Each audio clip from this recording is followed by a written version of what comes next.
What's going on, everyone? Captain Horn here. Welcome back to another Microsoft Flight Simulator 2020 video. I hope you enjoy watching and maybe even learn a thing or two from this video. Before we begin, if you would like to see more Microsoft Flight Simulator content, please consider subscribing to my channel. It takes less than 5 seconds and it would greatly help my channel out. If you are interested in supporting myself and my channel, be sure to check out the different tiers in my Patreon for different rewards. If you are interested in becoming an active member in my community, or would like to find others to fly with in Microsoft Flight Simulator, feel free to join my Discord. The link to both my Patreon and Discord are in the description. Let's get right into this video. So everyone, after exactly 4 weeks and 1 day after the official release of Microsoft Flight Simulator 2020, the second official update has come from Microsoft. And we are going to go over what this update adds. It adds a lot of things. It is patch version 1.8.3 that released today, which is September 16th, 2020. And it adds a lot of things and fixes a bunch of bugs that everybody was noticing. Let's get right into each of these patches and break them down. Yes, this is build 1.8.3.0, and it is telling us that the primary focus of the patch is to address many of the in-simulation issues reported by the community. Now, they did have an update about 2 weeks ago that fixed some of the installation issues, but nothing having to do with in-game. So this patch is going to fix some of those in-game issues that I'm sure we have all noticed, and let's get into each of them and break them down. The first thing we come across in this update, which is probably the most important tab and the one that I'm most excited for, is the performance improvement. I would highlight everything on this page, but that would be pointless because everything that you are reading right now is extremely important to the performance of the game and will hopefully fix a lot of issues that everybody ranging from low-end PCs to very high-end PCs were experiencing. First, we got optimized cockpit screen displays when screens are not displayed on the screen. The new option available to control cockpit screen update frequency. This has been an issue and has apparently caused a bunch of stutters due to the glass cockpit update frequency.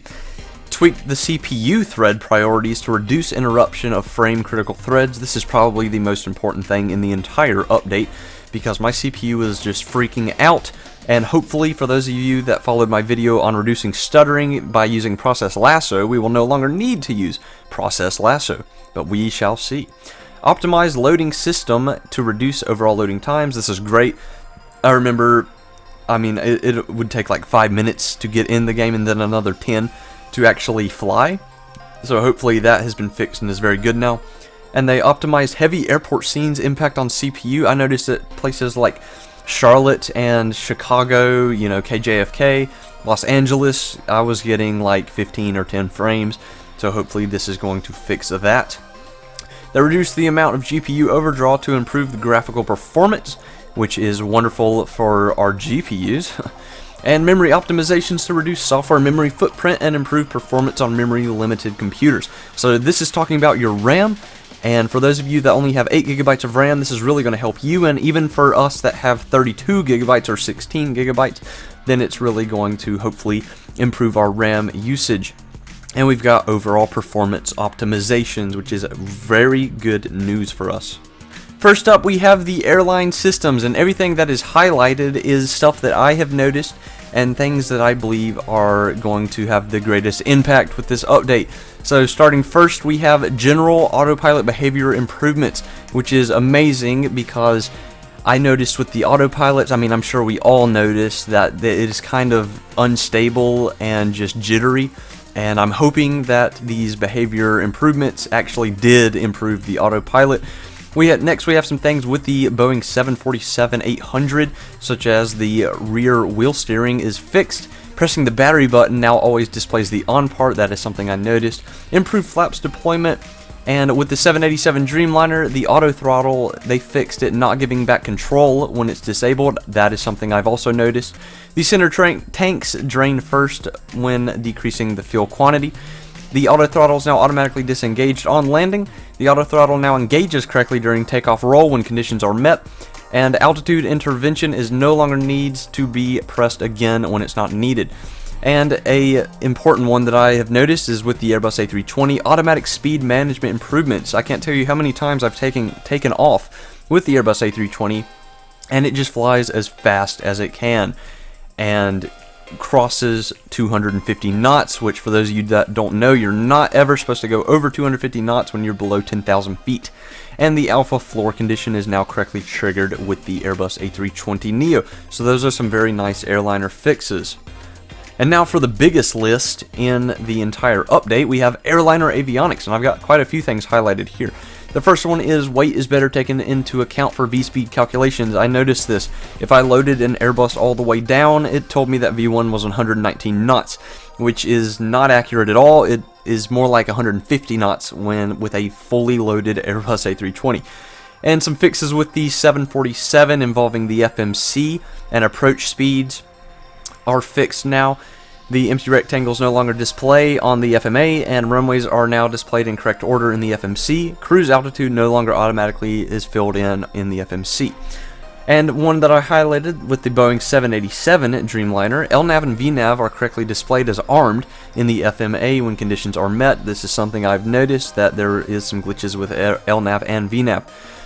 Again, with the 787, we got altitude target on MCP can no longer be set to negative values. That's good. The auto throttle mode no longer displayed on FMA when auto throttle is disabled. They fixed the wrong flaps value displayed in the FMC takeoff page. The target heading line on the ND is no longer reset while in heading mode. Direct to flight plans can now be entered in the FMC. So that's some really nice tweaks and fixes to the Boeing 787. Now we get to the Airbus A320, in which I have two highlighted features that I think are the most important. The first one is the target altitude can now be changed when autopilot is disabled. I've noticed with the autopilot disabled, we cannot adjust the altitude that we need to get to, which is very important, especially if we were in the real world. Also with the A320, the arm modes no longer appear in the boxes in the FMA. They changed the flaps full indication instead of F on the ECAM. I've noticed that. The FMGS message invalid entry is simply replaced with not allowed, and the FMGS now only displays arrival procedures corresponding to the selected runway. And another thing that I have noticed that I believe is really important with the Neo is the FMGS now correctly displays estimated time of arrival for approach points. Also with the Airbus A320, they removed remaining waypoints on the ND after selecting different approach procedures, fixed the heading bug alignment offset, fixed missing runway in the perf page of the FMGS when a departure runway is already selected. They fixed the constraints flickering on the ND, which is something I've noticed and gets quite annoying. This is great, they fixed that. And the FMGS block fuel indication now is correctly initialized. Next we have some improvements to the aircraft, and first we have cockpits and visual animations.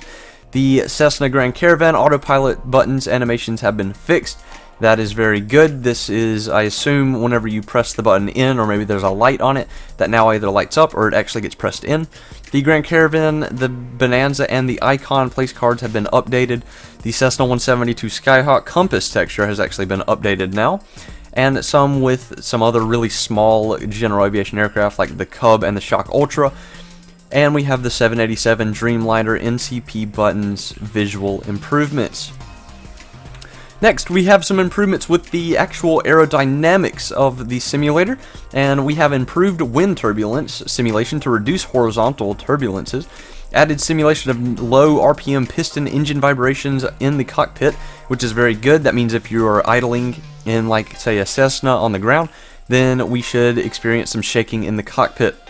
They added the simulation of water particles from rain and being inside of clouds density to the aerodynamics, and it will generate vibrations when we fly through these clouds and rain.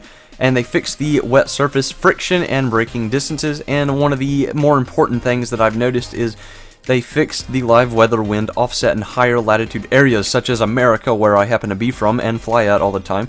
That was causing the 3 knots wind bug. Hopefully this fixes our winds aloft.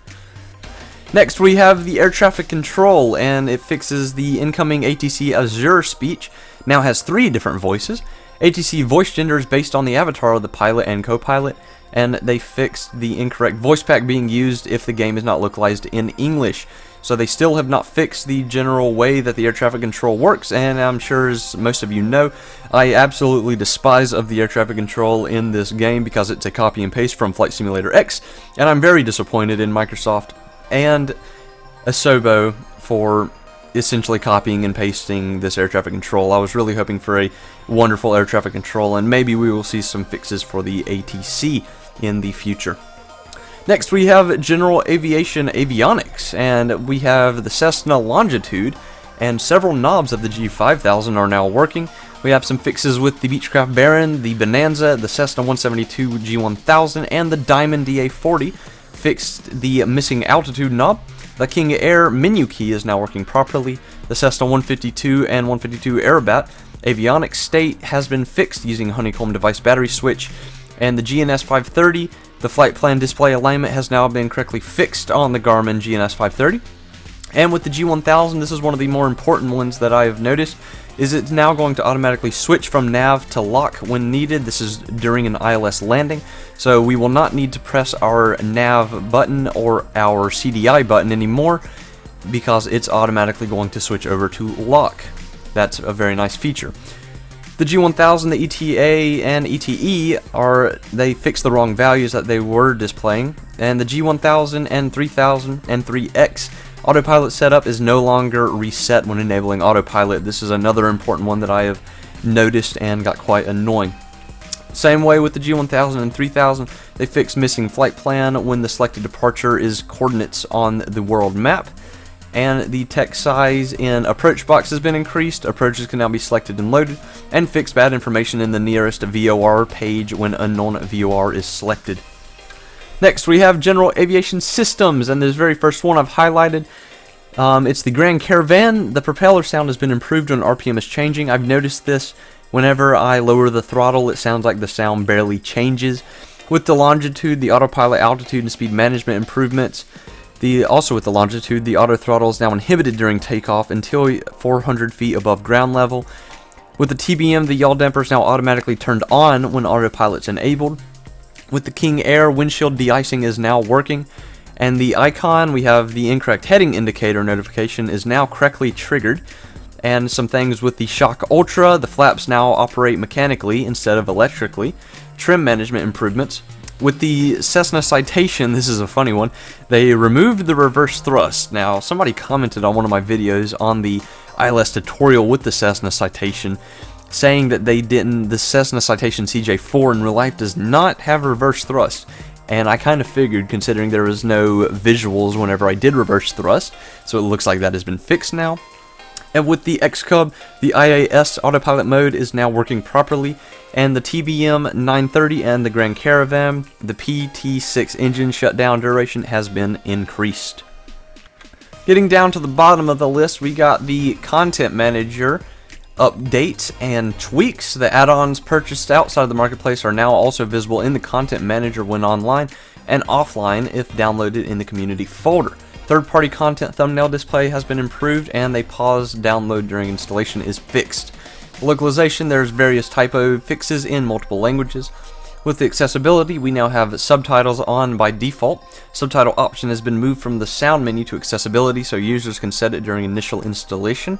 And with the cameras, they removed the rotation clamp on instrument cameras, and the pilot camera position can now be saved or reset. Now we get down to the miscellaneous sections. And our first one, we have fixed freezes caused by glass cockpits. This again I've noticed this myself in such aircraft like the Cessna G1000. The game would actually freeze up, and hopefully that has been fixed when flying with glass cockpits. The Travel 2 feature is no longer going to disengage autopilot. Weather, they fixed the 225 at 3 knot issue with inconsistent wind in game. They also fixed the issue with weather persistency on flight restart. I have noticed that issue. For instance, it's raining, and then if I restart a flight with live weather on, it's just totally clear skies. Services, they upgraded multiplayer servers. This is a highlighted one because I believe this is going to have a major impact on our multiplayer experience. And hopefully planes won't just be lagging behind if you're trying to fly in formation. With the marketplace, we got rating display on bundles that has been improved. Performance drop after downloading an item has been removed in the marketplace, and an add-on purchase outside the marketplace no longer has an impact on the installed filter in the marketplace, as it is considered a community content. With the user interface, we've got filters and sorting have been improved in the marketplace. The manual catch layout has been improved, and the download estimated time should now be correct. improved support for gamepad navigation in many menus, case-sensitive search is working properly, search by axis control screen has been fixed, the active pause has now been added to the toolbar, and the pause button has been fixed in the content manager. We've got some fixes with the bush trips, and that includes a fix the leg completion trigger. Completionist achievement should now unlock when all activities have been completed, and with the world, detected buildings that intersect roads are now excluded. Yeah, because I'm sure we all did not like seeing a huge building just in the middle of a highway. Longer bridges are less prone to having a gap, and I didn't even notice this one, but apparently the UK city house models should no longer appear in the United States suburbs. I didn't even notice that, but that's a wonderful fix. I'm going to see if I even notice a difference. And the In the Wild achievement can now be unlocked. Alright, so that is the entire changelog, guys, and that's a massive update, which is great for this game, and I didn't expect an update this big after the official release, but I am definitely looking forward to the future and to see where the future updates bring this simulator. Can't talk. Now, let's head into the game and see if I notice any of these fixes and test some things out.